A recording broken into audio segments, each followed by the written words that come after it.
The night I lost my job, my father threw my suitcase onto the front lawn and told me never to come back. My mother stood beside him with her arms crossed and watched me cry without showing a single ounce of sympathy. As rain poured down around me, neither of them knew one simple truth. The beach house they dreamed of owning one day already belonged to me. My name is Ryan Parker, and this is the story of how my parents abandoned me at my lowest moment, only to discover they had just kicked out the one person who secretly held the future they desperately wanted. Growing up, I was never the favorite child. That title belonged to my older brother, Brandon. Brandon could do no wrong. If he got a C in school, my parents blamed the teacher. If he got into trouble, they blamed his friends. If he failed, they found excuses. Meanwhile, I lived under a completely different set of rules. Every mistake I made became a lecture. Every achievement was ignored. When I graduated college with honors, my father shook my hand and said, "Good. That's what you're supposed to do." 2 months later, Brandon got promoted to assistant manager at a local electronics store. My parents threw him a celebration party. That pretty much summarized my childhood. I learned early that if I wanted something, I had to earn it myself. So I worked hard. I built a successful career in commercial real estate. By the time I was 32, I was making more money than anyone else in my family. But oddly enough, my parents never seemed proud. In fact, the more successful I became, the colder they acted. At first I couldn't understand why. Later, I realized success threatened the story they had built in their heads. In their version of reality, Brandon was supposed to be the successful son. Not me. Everything changed when the economy took a sudden downturn. Our company lost several major clients. Within weeks, layoffs began. I still remember sitting across from my supervisor. His face looked exhausted. "I'm sorry, Ryan." The moment he said those words, I knew. After 9 years with the company, I was gone. Just like that. I walked to my car in complete shock. My hands were shaking. My mind felt numb. I had savings. I wasn't broke. But losing a career I'd spent years building felt devastating. I called my parents on the drive home. I thought maybe, just maybe, they would offer support. Instead, my father sounded annoyed. "Well, that's life." I swallowed hard. "I just lost my job. So find another one." That was the entire conversation. Still, I convinced myself things would improve. At the time, I was temporarily staying in my parents' guest house while renovating a property I owned. Technically, I didn't need to live there. But after the layoff, I decided to delay the renovation and save money. Apparently that decision offended my parents. For the next several days, they treated me like a burden. My father made passive-aggressive comments. My mother constantly asked about job applications. Every conversation felt like an interrogation. Then Brandon got involved. That made everything worse. One evening, I walked into the kitchen and overheard him talking to my parents. "He's 32, Brandon said. Maybe it's time he figured things out." I froze. My father laughed. Exactly. The irony was unbelievable. Brandon had borrowed money from our parents for nearly 15 years. Yet somehow I was the irresponsible one. I quietly walked away before they saw me. That night, I barely slept. Something felt wrong. The hostility was escalating. 3 days later, I discovered why. My parents wanted the guest house. Not for themselves. For Brandon. His landlord had raised his rent. And rather than help him find another apartment, they decided I needed to leave. Immediately. The confrontation happened after dinner. My father walked into the living room carrying a box. My mother followed behind him. Neither looked happy. "We need to talk." My stomach dropped. Those words are never good. My father placed the box on the coffee table. "You need to move out." I blinked. What? You heard me. I stared at him. I just lost my job. He shrugged. That's not our problem. The words hit me like a punch.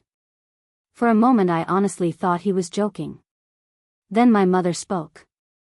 Brandon needs the space. I couldn't believe what I was hearing. You want me gone so Brandon can move in?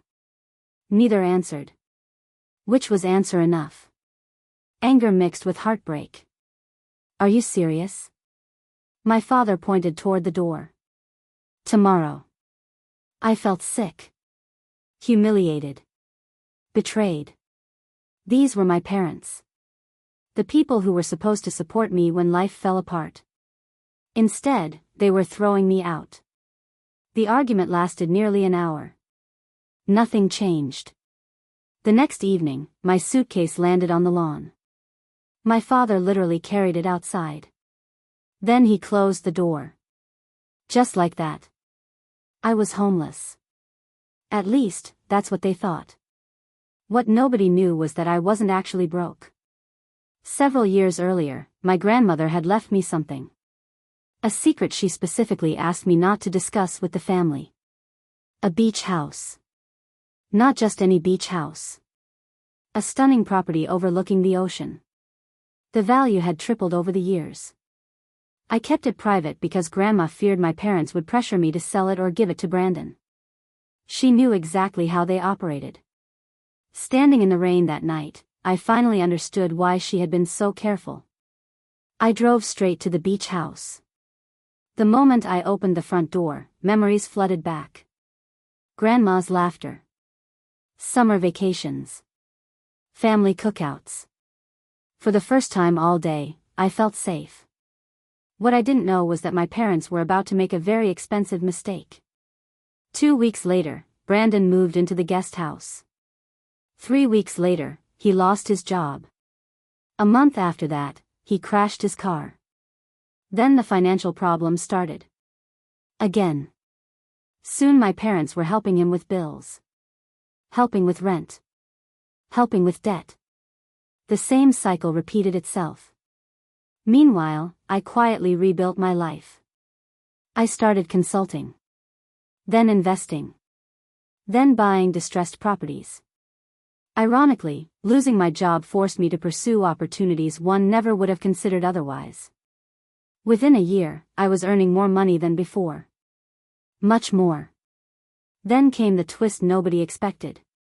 One afternoon I received a call from a developer. They wanted to purchase the land surrounding my beach house. The offer was enormous. Absolutely life-changing. The deal would turn me into a millionaire overnight. I nearly fell out of my chair. After several months of negotiations, the sale closed. Suddenly my financial future was secured. Word spread quickly. Small towns always talk. Eventually the news reached my parents. And suddenly everything changed. My mother started calling. Daily. My father left voicemails. Brandon texted constantly. At first I ignored them.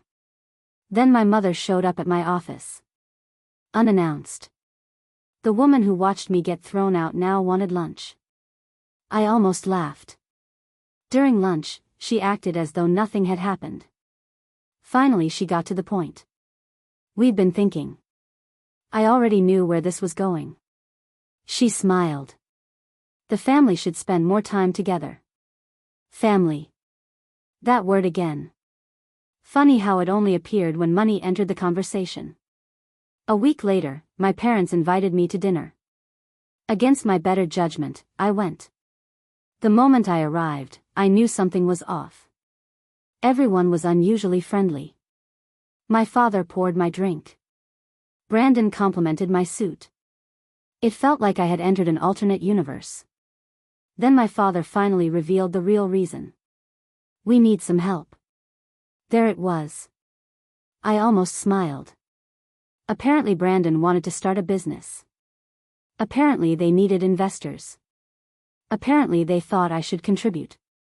A lot. I listened quietly. Then I asked a simple question. Where was this family support when I lost my job? Silence. Nobody answered. I looked directly at my father. Where was it when you threw me out? His face turned red. My mother stared at the table. Brandon suddenly became fascinated by his drink. The truth hung in the air. Heavy. Uncomfortable. Impossible to ignore. Then I stood up. For years, I had wanted their approval. Their respect. Their love. But somewhere along the way, I realized something. People who only value you when you have something to offer don't actually value you. They value what you can do for them. And those aren't the same thing. I reached into my jacket pocket. Pulled out a photograph. It showed me standing beside my grandmother in front of the beach house. I placed it on the table. My father stared at it.